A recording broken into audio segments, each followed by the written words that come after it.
Some people still have a somewhat negative impression of the company.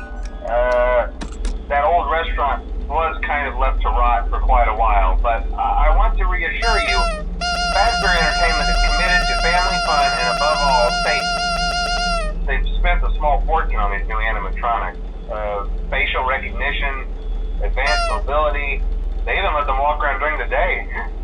Isn't that neat? But most importantly, they're all tied into some kind of criminal database so they can detect a predator a mile away.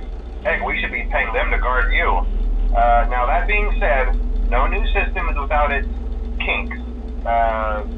You're only the second guard to work at that location. The first guy finished his week but complained about conditions.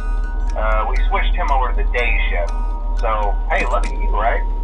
Mainly he expressed concern that certain characters seem to move around at night and even attempted to get into his office. Now, from what we know, that should be impossible. That restaurant should be the safest place on Earth. So while our engineers don't really have an explanation for this, the working theory is that the robots were never given a proper night mode. So when it gets quiet, they think they're in the wrong room. So then they go try to find where the people are, and in this case, that's your office. So our temporary solution is this. There's a music box over by the prize counter, and it's rigged to be wound up remotely.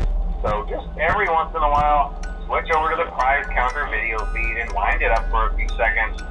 It doesn't seem to affect all of the animatronics, but it does affect one of them. And as for the rest of them, we have an even easier solution. You see, there may be a minor glitch in the system, something about robots seeing you as an endoskeleton without his costume on and wanting to stuff you into a suit. So hey, we've given you an empty Freddy Fazbear head. Problem solved. You can put it on any time and leave it on for as long as you want. Eventually anything that wandered in will wander back out.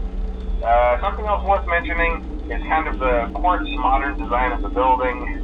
You may have noticed there are no doors for you to close. But hey, you have a light, and even though your flashlight can run out of power, the building cannot. So don't worry about the place going dark. Well, I think that's it. You should be golden. Check the lights, put on the Freddy head if you need to. Keep the music box wound up. Piece of cake. Have a good night, and I'll talk to you tomorrow.